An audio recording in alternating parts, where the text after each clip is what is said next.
Pickets went on 8 major generating stations at 7 this morning, but it was a few hours before the impact of the stoppage was apparent as the power stations wound down. The unions picketed Poolbeg in Dublin, Tarbert, Aghada, Allenwood, Road, Great Island and Lanesborough, as well as the giant new Moneypoint plant on the Shannon.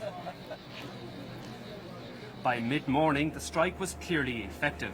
Some of the biggest firms in the country closed down even before the cut started, and the ESB estimates that almost half of industry did not start production at all today. Among the massive shutdowns were Aughinish Alumina in the Shannon estuary, Irish Steel of Cork and NET of Arklow. Asahi, the huge textile plant in County Mayo, is said to be at high risk, and if it closes, it could be 7 days before it restarts. It's potentially putting many jobs at risk. It's disrupting industrial operations very severely at this point, and its impact, if it continues for any length of time, will be extremely serious. Customers everywhere have been hit.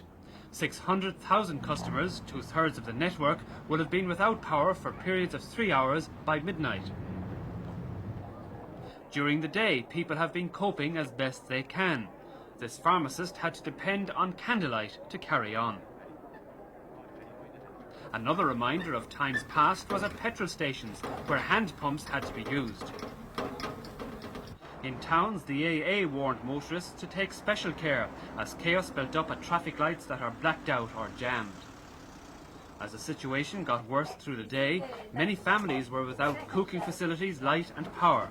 Vere Wynne-Jones has been talking to some of the people affected. Well, it means that I've no dinner. I had to go out and look for a sandwich. And I'm 76 years of age. And all I have is a bit of fire. I'd be in the dark for the night. And are you worried about... I'm bloody worried. Why? Wouldn't you be if you were an old one like me? Well, it didn't affect me that much today because the children are at school, and the electricity went off this morning at 1 o'clock, and then it came back at 4 o'clock. And I had the tea and all over by the time it just went off at 7 o'clock tonight. It went off at 1 o'clock, and it came back at 5, and it's gone again. We barely had got a cup of tea. And what will you do tomorrow if, when the children come home, there's no electricity? Well, they just have to have bread and butter and crisps and things like that till it comes back on. You know, there's nothing much more we can do, you know.